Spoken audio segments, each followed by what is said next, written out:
ΕΡΤ Φλόρινας 96,6 και 99,1 στα FM και στους 1278 στα μεσαία. Κάνε την εκπομπή σου. Η ελληνική ραδιοφωνία ανοίγει τις πόρτες της στην κοινωνία. Ραδιόφωνο από τον άνθρωπο για τον άνθρωπο. Και ηχογράφησε τη δική σου εκπομπή για την τέχνη, τη μουσική, τον πολιτισμό, το περιβάλλον. Κάνε τη δική σου εκπομπή.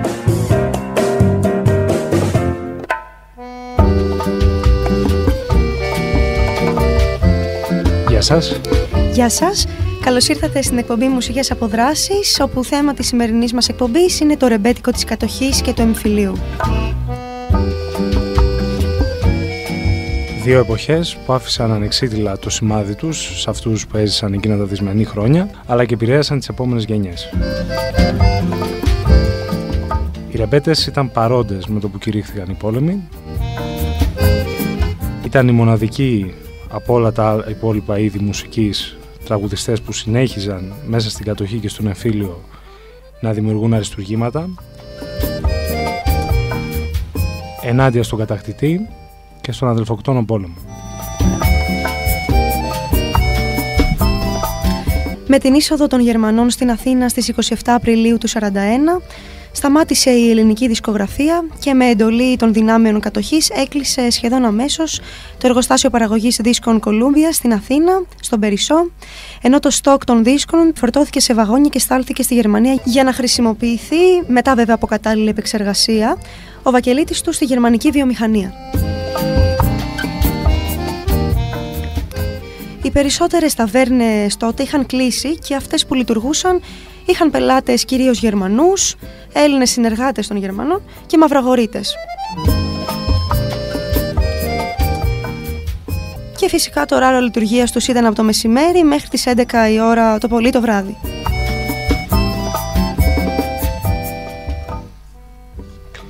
Στη διάρκεια της κατοχής γράφτηκαν τραγούδια, όπως είπαμε και παραπάνω, που αναφέρονταν στα σκληρά γεγονότα και τις ταλαιπωρίες που υφίσταται τότε ο ελληνικός λαός.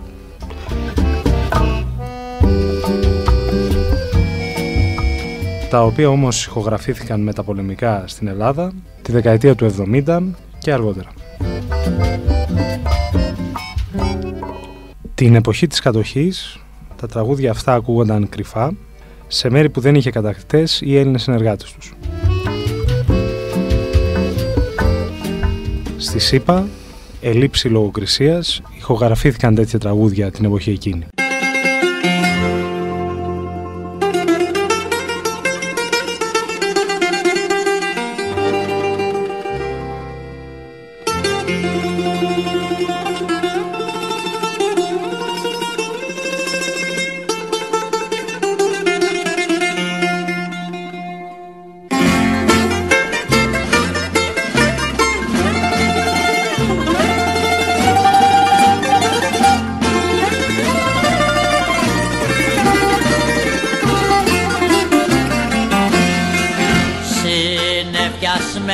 Κυριακή,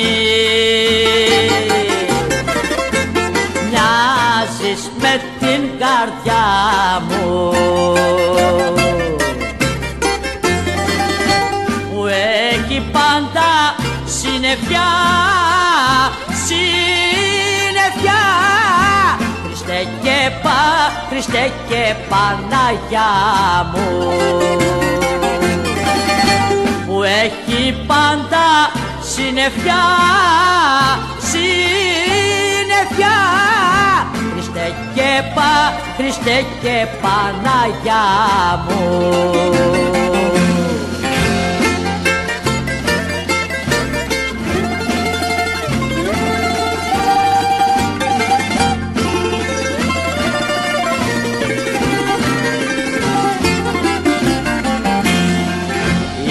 Είσαι μια μέρα σαν κι αυτή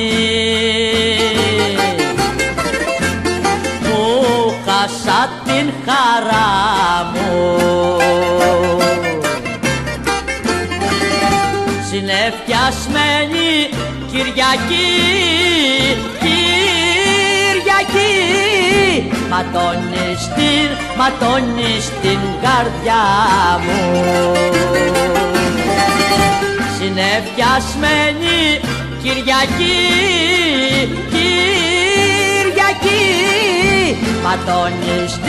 ματώνει στην καρδιά μου.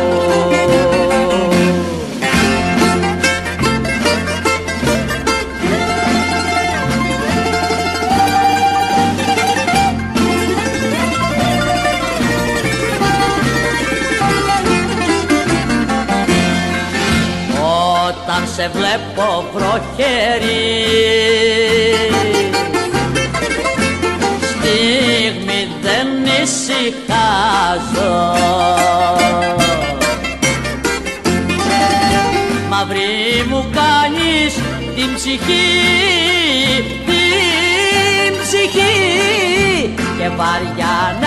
και βαριά να στενάζω. Μαύρη μου κάνεις την ψυχή,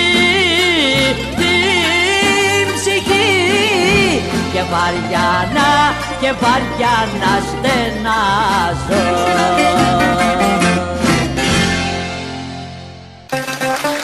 Έλα Ροφτά.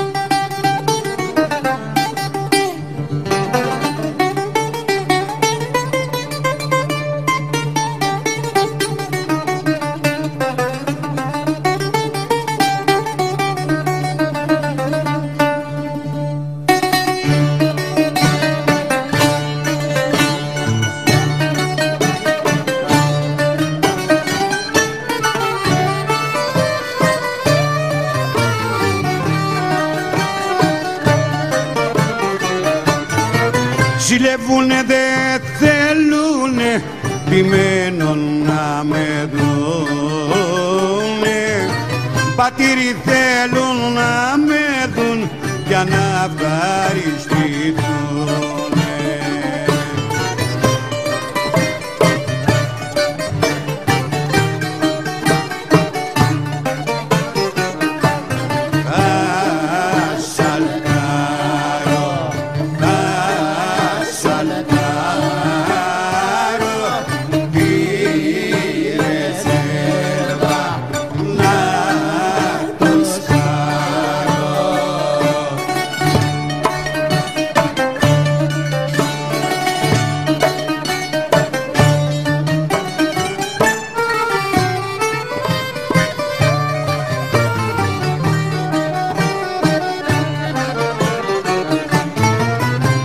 πάντα βολεύουμε γιατί την σαλτάρω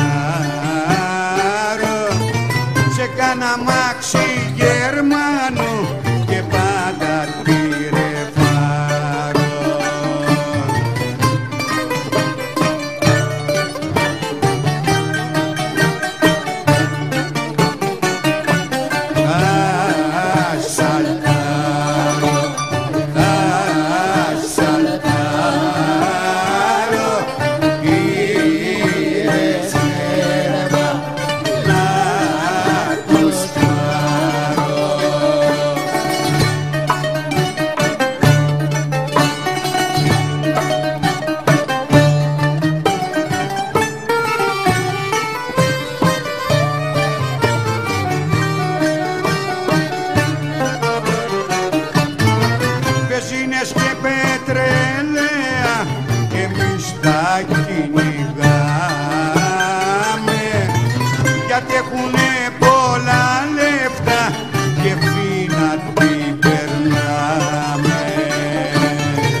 Γερμανοί μας κυνηγούν και εμείς δεν τους ακούμε.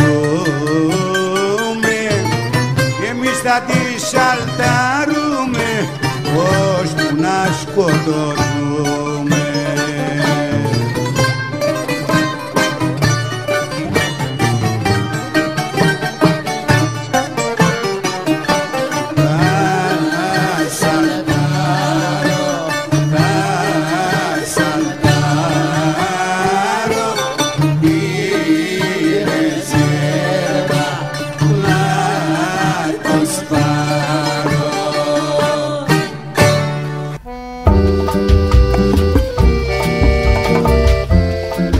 Έχεις ακούσει πώς εμπνεύστηκε ο Τσιτσάνης στο τραγούδι Συννεφιασμένη Κυριακή? Ξέρω ότι ένα βράδυ που γυρνούσε ο Τσιτσάνης από ένα κουτούκι στη Θεσσαλονίκη, το χειμώνα του, τα Χριστούγεννα του 1941, έβλεπε γύρω του μέσα στο χιόνι κοιλίδες αίματος από ανθρώπους που είχαν σκοτώσει οι Γερμανοί. Από αυτό το γεγονός εμπνεύστηκε τη Συννεφιασμένη Κυριακή, η οποία κυκλοφόρησε χρόνια αργότερα, το 1948, σε πρώτη εκτέλεση του πρόδρομου Τσαουσάκη και της Σωτηρίας Μπέλου. Εμείς εδώ την ακούσαμε σε επανεκτέλεση από ένα δίσκο με ρεμπέτικα που κυκλοφόρησε τη δεκαετία του 80 από τη Σωτηρία Μπέλου. Σπουδαίο κομμάτι, και να πούμε ότι στην αρχή ο Τσιτσάνης δεν το έλεγε σαν Συννεφιασμένη Κυριακή τον τίτλο, αλλά Ματωμένη Κυριακή.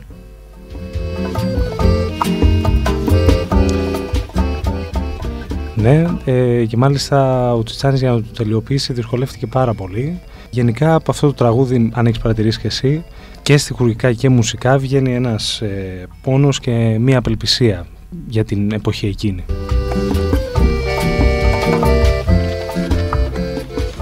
Το δεύτερο κομμάτι που ακούσαμε είναι ο Σαλταδόρος, με μουσική, στίχους και ερμηνεία του Μιχάλη Γενίτσαρη.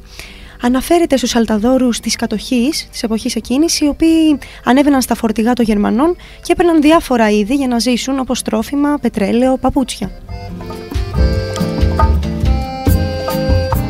Πάμε να ακούσουμε τώρα ένα συγκλονιστικό τραγούδι που γράφτηκε μέσα στην κατοχή από τον Μάρκο Βαβακάρη και κυκλοφόρησε για πρώτη φορά το 80 σε δίσκο του Γιώργου Νταλάρα, τα ρεμπέτικα της κατοχής. Το τραγούδι λέγεται «Το Χαϊδάρι».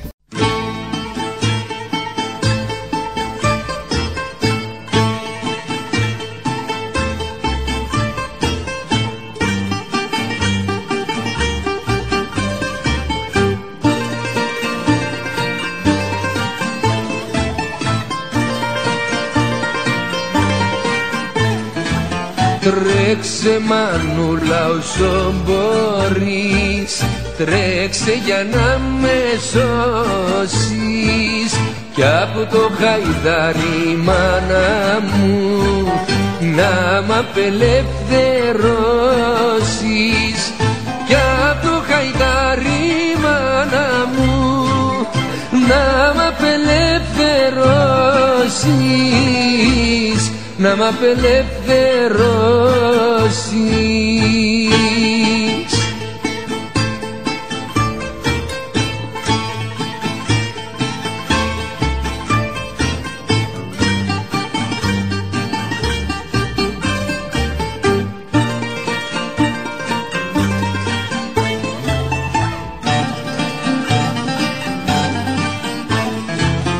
Γιατί με μελοθάνατος και καταδικασμένος 17χρονο παιδί στα σίδερα κλεισμένος, 17χρονο παιδί στα σίδερα κλεισμένος, στα σίδερα κλεισμένος.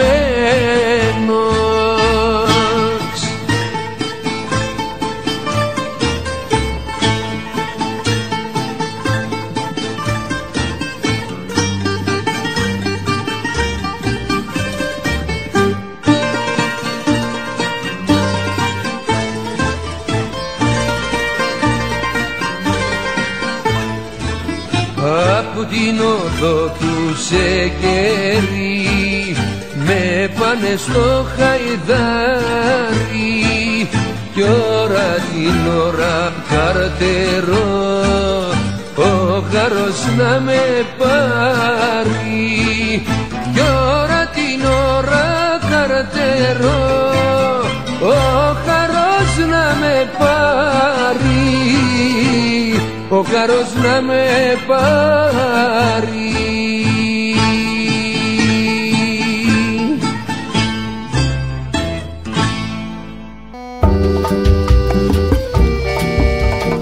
Το τραγούδι αυτό αναφέρεται στο στρατόπεδο του Χαϊδαρίου, όπου οι Γερμανοί εξόντωσαν με βάναυσο τρόπο χιλιάδες Έλληνες και αποτέλεσε στρατόπεδο συγκέντρωσης και μεταφορά χιλιάδων Εβραίων για το Auschwitz και τον Dachau. Οι ιστορικοί πρέπει να πούμε ότι περιγράφουν το στρατόπεδο του Χαϊδαρίου ως το ελληνικό Auschwitz.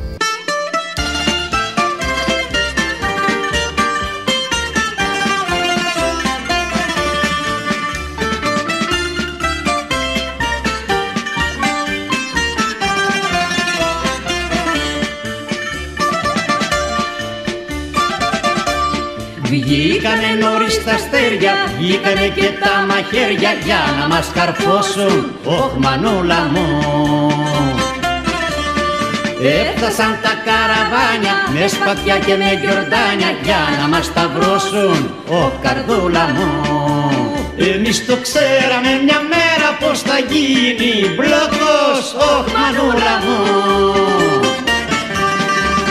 Είναι πολλοί αυτοί που χρόνια μας σταυρώνουν, χρόνια, όχ καρδούλα μου. Κράτησε σφιχτά τα χέρια, την καρδιά σου κάνε πέτρα μην πονάς. Κράτησε σφιχτά τα χέρια, την καρδιά σου κάνε πέτρα μην πονάς.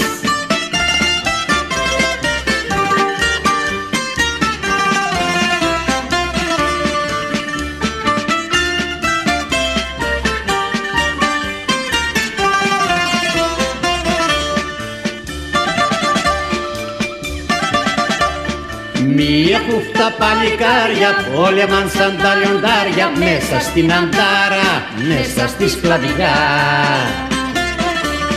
Το χεριό στα δυο να κόψουν και τον τυραννό να διώξουν, όλα θα τα δώσουν για τη λευτεριά. Εμείς το ξέραμε μια μέρα πως θα γίνει μπλόκος, όχ μανούλα μου. Είναι πολλοί αυτοί που χρόνια μας σταυρώνουν, χρόνια, όχ καρδούλα μου. Κράτησε σφιχτά τα χέρια, την καρδιά σου κάνε πέτρα μην πονάς. Κράτησε σφιχτά τα χέρια, την καρδιά σου κάνε πέτρα μην πονάς.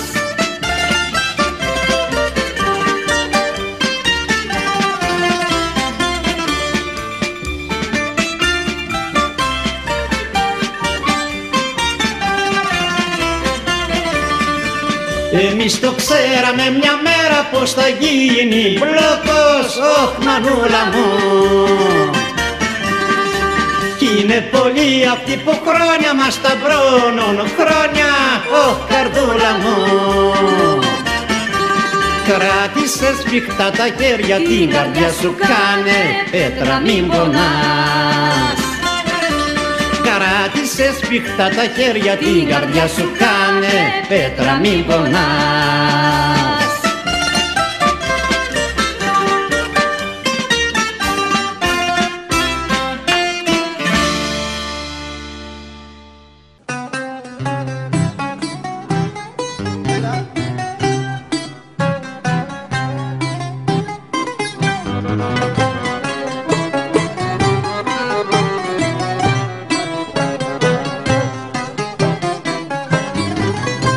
Μεγάλοι γίνανε μαύρα κορίτες όλοι κι άφησαν όλο το ντούνια με δίχως πορτοφόλι. Άφησαν όλο το ντούνια με δίχως πορτοφόλι.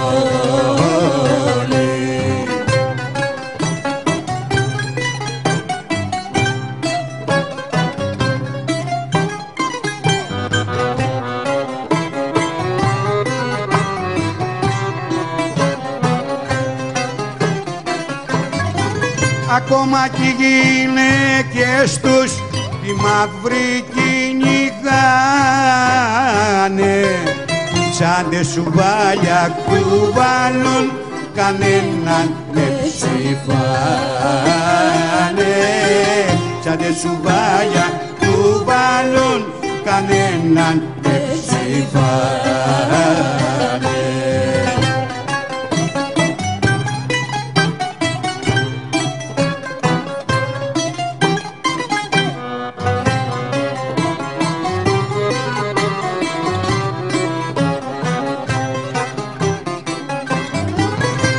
Και νύχτα τριγυρνούν στους δρόμους σαν κοράκια.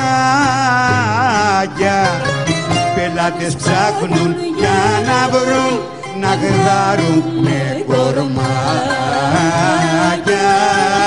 Πελάτες ψάχνουν για να βρουν, να γδάρουν με κορμάκια.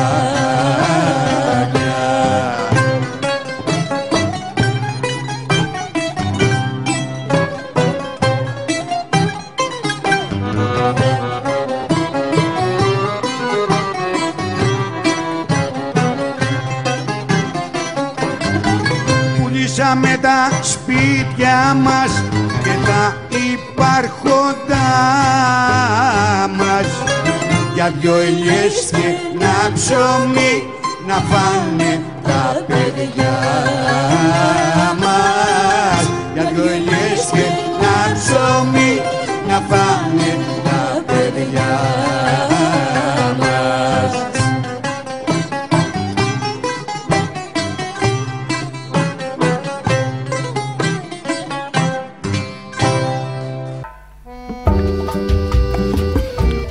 Μπλόκο το πρώτο τραγούδι που ακούσαμε, σε μουσική, στίχους και ερμηνεία του Βασίλη Τσιτσάνη. Ο Τσιτσάνης έγραψε το κομμάτι για τη μαζική εκτέλεση Ελλήνων πολιτών τον Αύγουστο του 1944 από τους Γερμανούς στην Καλαμαριά Θεσσαλονίκης. Το τραγούδι κυκλοφόρησε για πρώτη φορά το 1978 σε προσωπικό δίσκο του Τσιτσάνη.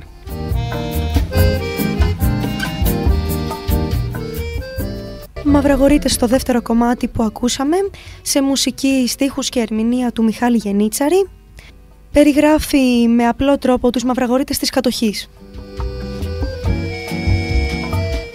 Έμποροι μαυραγορείτες ανάλαβαν άνθρωποι τυχοδιώκτες και ανέντιμοι θα λέγαμε.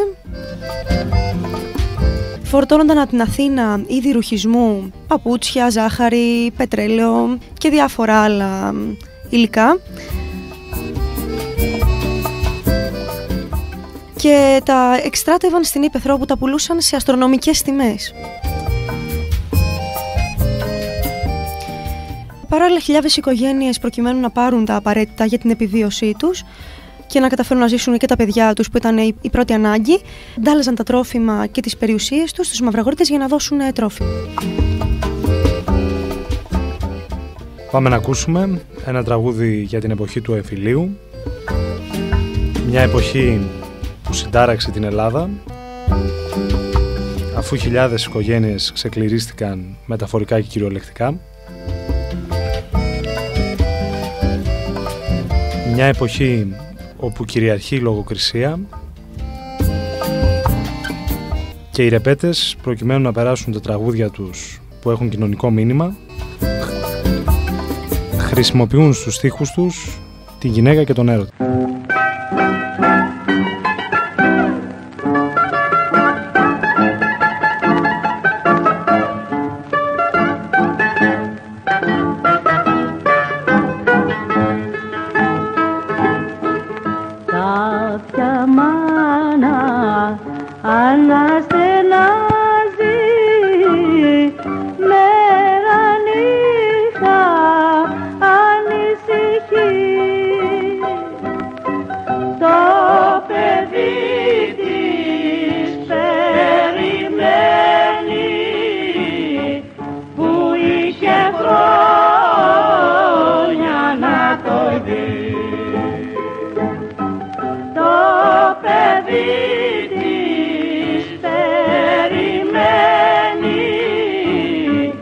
Που είχε χρόνια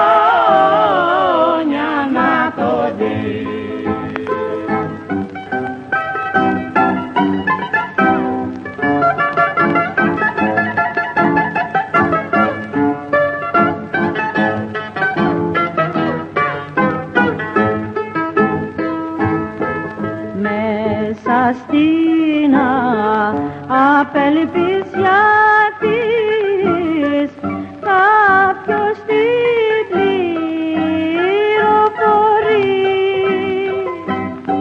ότι ζήτω παλικάρι κι οπωσδήποτε θα έρθει. Ότι ζήτω παλικάρι και οπωσδήποτε θα έρθει.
Κάνε την εκπομπή σου.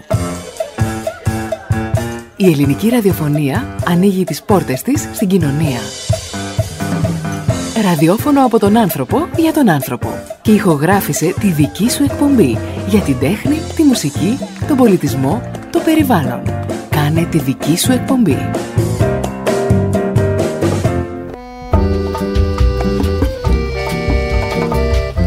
Επιστρέψαμε εδώ στην εκπομπή Μουσικές Αποδράσεις από λιγόλεπτο διαφημιστικό διάλειμμα και ακούσαμε πιο πριν το «Κάποια μάνα να στενάζει» σε μουσική, στίχους του Βασίλη Τσιτσάνη και ερμηνεία της Χασκίλ, του Βαμβακάρη και του Τσιτσάνη. Ένα κομμάτι που κυκλοφόρησε το 1947 και λόγω των αλληγοριών που είχε κατάφερε να περάσει την Επιτροπή Λογοκρισίας της εποχής εκείνης. Και για να τονίσουμε εδώ ότι για να περάσει ο Τσιτσάνης το τραγούδι από τη λογοκρισία άλλαξε στην τελευταία στροφή τη λέξη Ικαριά, την αντικατέστησε με τη λέξη Ξενιτιά. Η Ικαριά ήταν ο τόπος εξορίας Ελλήνων πολιτών με αριστερά φρονήματα.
Δρόμο να φανεί, να φανεί.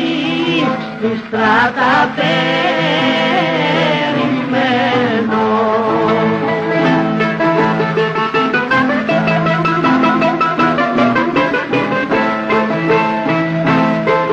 Σωστός αιώνας φαίνεται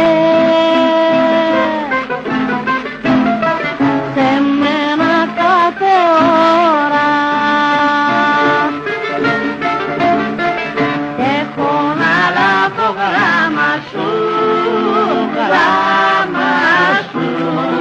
40 μέρες τώρα. Έχω να λάβω γράμμα σου, 40 μέρες τώρα.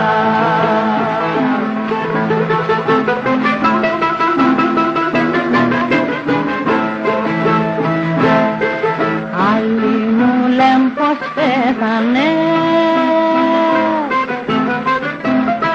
κι άλλοι πως ζεις για μένα. Άλλοι πως μ' απαρνήθηκες και πάλι όλα χαμένα.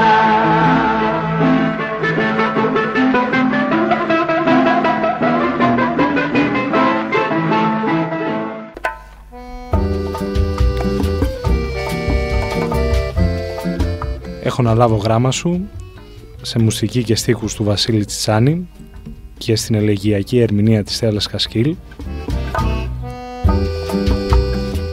Ένα τραγούδι που κυκλοφόρησε το 49.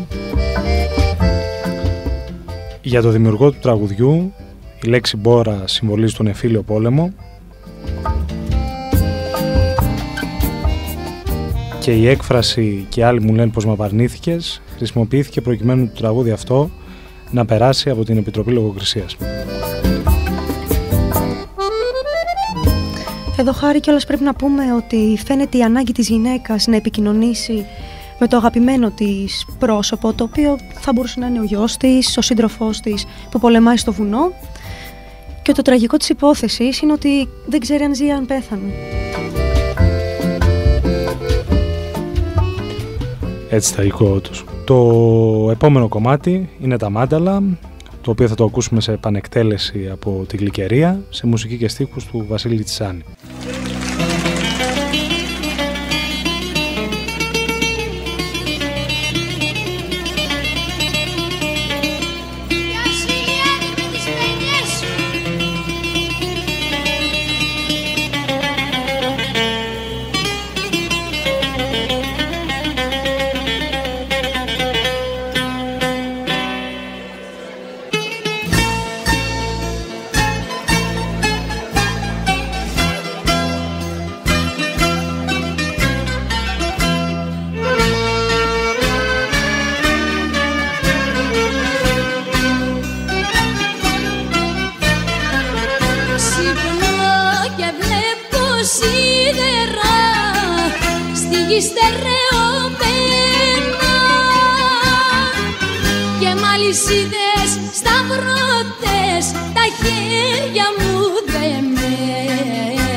Σαν τον εγκλήματια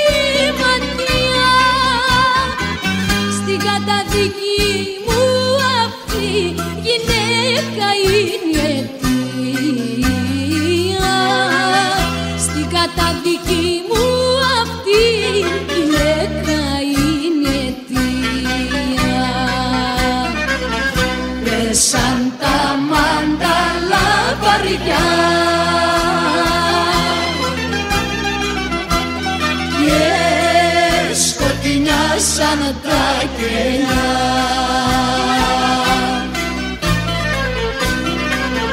Βροντούνε βέργες και κλειδιά και σκοτεινιάζουν τα κελιά.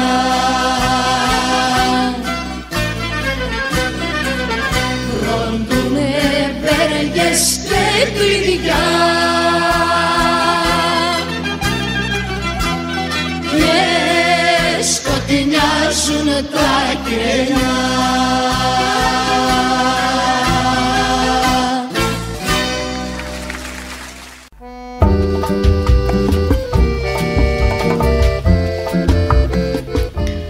Εδώ αξίζει να τονίσουμε ότι τα μάνταλα αναφέρονταν στους πολιτικούς κρατουμένους που βρίσκονταν στη φυλακή.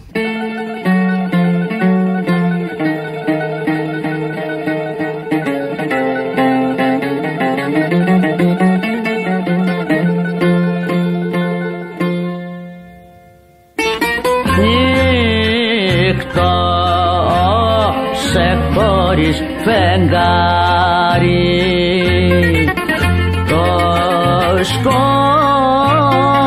σκοτάζινε βασί κι όμως ένα παλικάρι δεν μπορεί να κοιμηθεί. Κι όμως ένα παλικάρι δεν μπορεί να κοιμηθεί.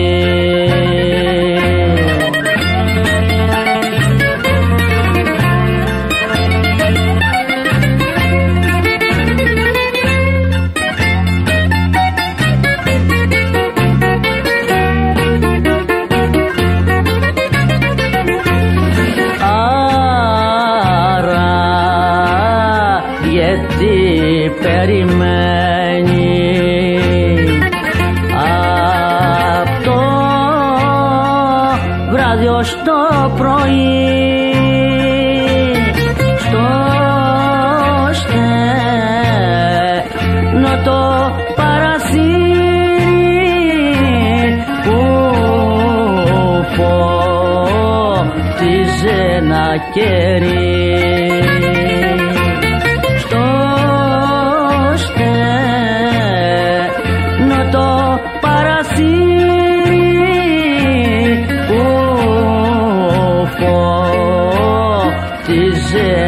Κερί.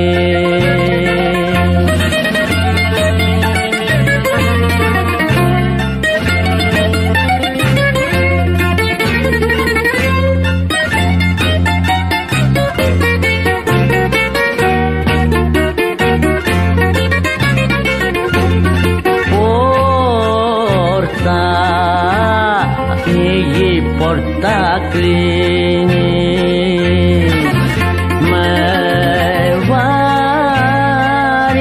αναστέναγμο ας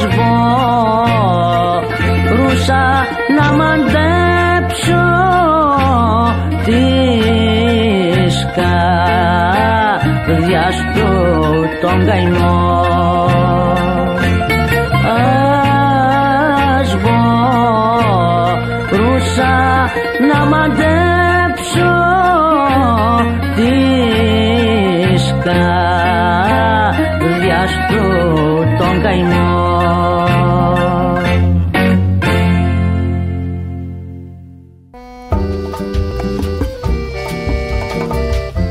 Αυτό το τραγούδι του Απόστολου Καλδάρα γράφτηκε για εκείνο το όμορφο μέρος, Χάρη, που έχετε στην Άνω Πόλη, στη Θεσσαλονίκη. Μόνο που τότε μόνο ωραίο δεν ήταν για τους ανθρώπους που βίωναν όλα αυτά. Έτσι ακριβώς, Γεωργία. Το τραγούδι αυτό γράφτηκε για τις φυλακές του Γεντίκουλές στη Θεσσαλονίκη. Το τραγούδι γράφτηκε μετά το Δεκέμβριο του 1944, μετά τις συλλήψεις και τις προσαγωγές μελών της Εθνικής Αντίστασης στις φυλακές. Και μάλιστα ο Καρδάρας, πριν δώσει το τραγούδι αυτό για έγκριση προς το Υπουργείο Εσωτερικών, που τότε εκεί πέρα υπήρχε Επιτροπή Λογοκρισίας. Ναι, όπως για όλα τα τραγούδια, ας πούμε. Ναι, για όλα τα τραγούδια του εμφυλίου.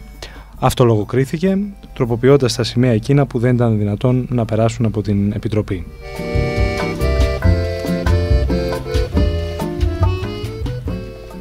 Και να πούμε ότι το τραγούδι αυτό απαγορεύτηκε να παίζεται το 1949 σε δημόσιους χώρους με διαταγή της Αστυνομικής Διεύθυνσης Αθηνών. Να πούμε κιόλας ότι η αρχική στίχη ήταν η παρακάτω, τους οποίους θα πω μόλις. Νύχτωσε και στο Γεντή, το σκοτάδι είναι βαθύ κι όμως ένα παλικάρι δεν μπορεί να κοιμηθεί. Άρα γιατί περιμένει όλη νύχτα ως το πρωί στο στενό το παραθύρι που φωτίζει το κελί. Πόρτα ανοίγει, πόρτα κλείνει, μα διπλό είναι το κλειδί, τι έχει κάνει και το ρίξαν το παιδί στη φυλακή.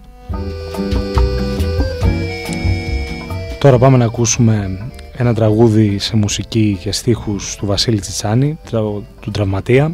Ένα τραγούδι του 1949, όπου η πρώτη ερμηνεία ήταν της Μαρίκας Νίνου. Θα το ακούσουμε σε επανεκτέλεση από τη Σωτηρία Μπέλου. Το τραγούδι μιλάει για τους τραυματίες του εμφυλίου πολέμου.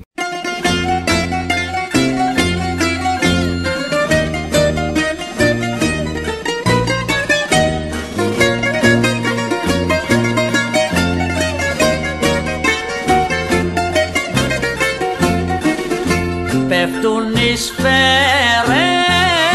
σαν το χαλάζι κι ακουμπισμένος σε ένα δέντρι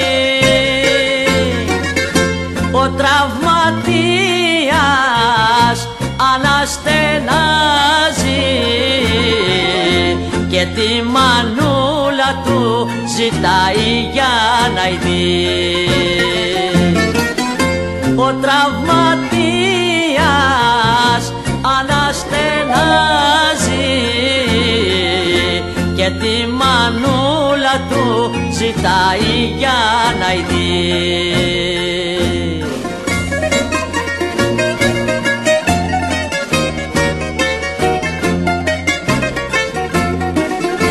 Κι νοσοκόμα μόλις ακούει το παλικάρι να την καλεί, τρέχει κοντά του, τον αγκαλιάζει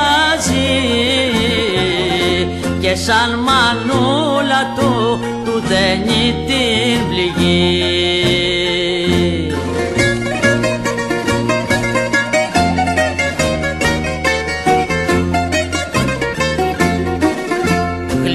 Ξυπνάει και γύρω βλέπει κι άλλους λεβέντες στο θάλαμο. Χαμογελάει μα και δακρύζει κι η νοσοκόμα του γλυκαίνει τον καημό.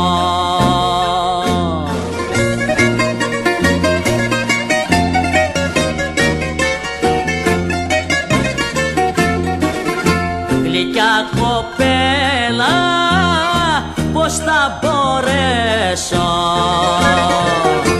από κοντά σου να χωριστώ. Κι αυτή του λέει δεν θα σ' αφήσω κι εγώ σ' αγάπησα και θα σε παντρευτώ.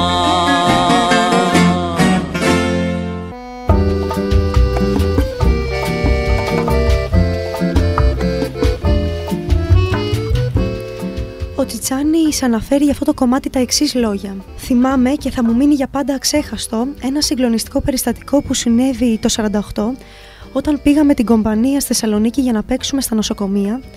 εκεί που ήταν οι βαριά τραυματισμένοι, οι περισσότεροι χωρίς χέρια και πόδια. Παίξαμε μέσα στα άλλα και τον τραυματία και τότε έγινε κάτι που δεν περιγράφεται με λόγια. Τραγουδούσαν μαζί μας και οι τραυματισμένοι του νοσοκομείου και με απεγνωσμένες προσπάθειες επιχειρούσαν να σηκωθούν όρθιοι. Τρέξαν αμέσως οι γιατροί και οι νοσοκόμες και φώναζαν «Μη κύριε Τσιτσάνη, σας παρακαλούμε, θα πεθάνουν». Ξεχνιούνται αυτά. Μάλιστα σε αυτό το κομμάτι οι τραυματίες το άκουγαν πρώτη φορά, γιατί δεν είχε κυκλοφορήσει ακόμη ο δίσκος με το τραγούδι μέσα. Άραγε ξεχνιούνται ποτέ αυτά?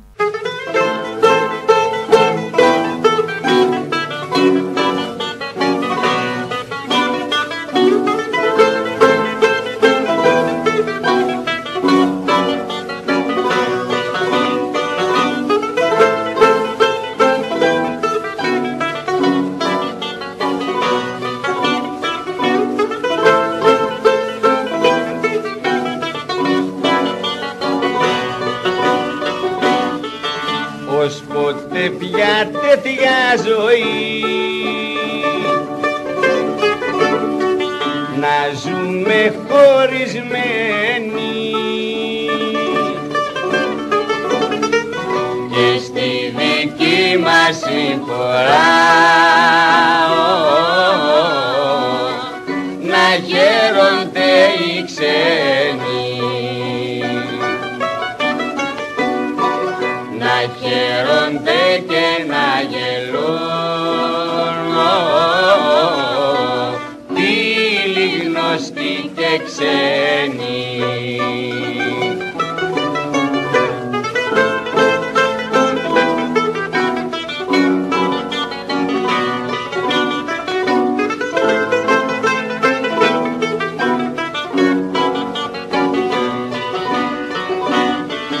Μπορούμε να ξεχάσουμε τα τόσα όνειρά μας που κάνανε σε ένα σκοπό η χτύπη της καρδιάς μας, που κάνανε σε ένα σκοπό η χτύπη της καρδιάς μας.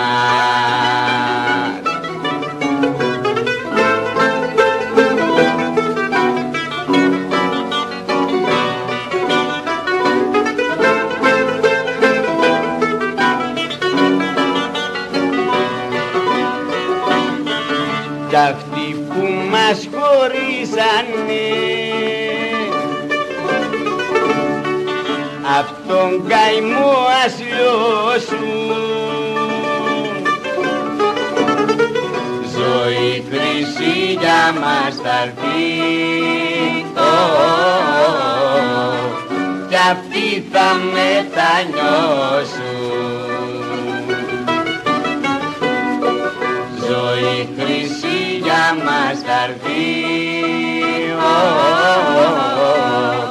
κι αυτοί θα μετανιώσουν.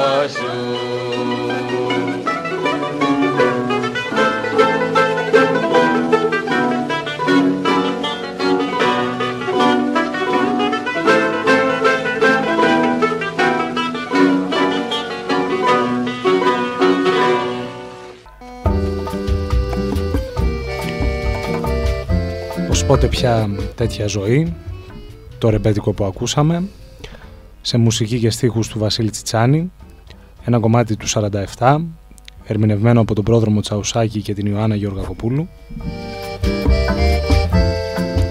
Το τραγούδι θέλει να δείξει την αγανάκτηση του στιχουργού για τον αδελφοκτόνο εμφύλιο πόλεμο που επικρατούσε, ως πότε πια θα σκοτώνει ο αδερφός τον αδερφό και ως πότε πια οι ξένες δυνάμεις θα κερδίζουν με το χάλι μας.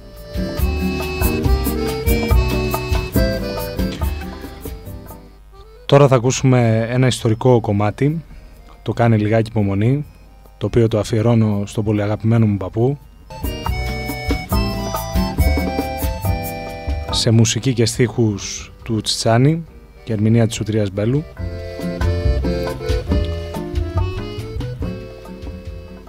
Το τραγούδι αυτό κρύβει κοινωνικά και πολιτικά μηνύματα, ενώ είναι φαινομενικά ένα ερωτικό κομμάτι. Ο Τσιτσάνης το έκανε ερωτικό προκειμένου να περάσει από την Επιτροπή Λογοκρισίας.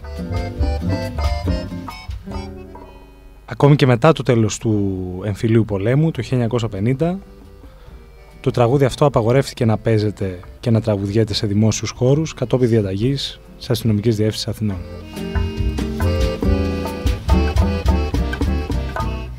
Μην απελπίζεσαι και δεν θα αργήσει, κοντά σου θα έρθει μια χαραυγή, καινούργια αγάπη να σου ζητήσει, κάνε λιγάκι υπομονή. Η πρώτη στροφή του τραγουδιού παραπέμπει στην αναμονή του αγωνιστή, που μπορεί να βρίσκεται στο βουνό, στη φυλακή ή στην εξορία, αλλά και στην αλληγορική του εκδοχή, στην αναμενόμενη ειρήνη.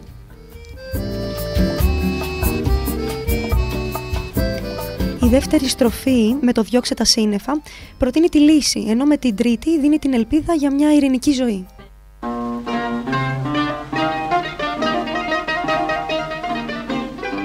Εδώ ολοκληρώθηκε η σημερινή μας εκπομπή. Στη ρύθμιση του ήχου Νίκος Δούγλας. Στα μικρόφωνα Γεωργία Πατεράκη, το Πάλο Λουχάρης. Μπορείτε να μας βρείτε και στη σελίδα μας στο Facebook Μουσικές Αποδράσεις για να μαθαίνετε τα νέα μας. Σας ευχαριστούμε πολύ. Καλό υπόλοιπο μέρας.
ξαναζήσει, κάνε λίγα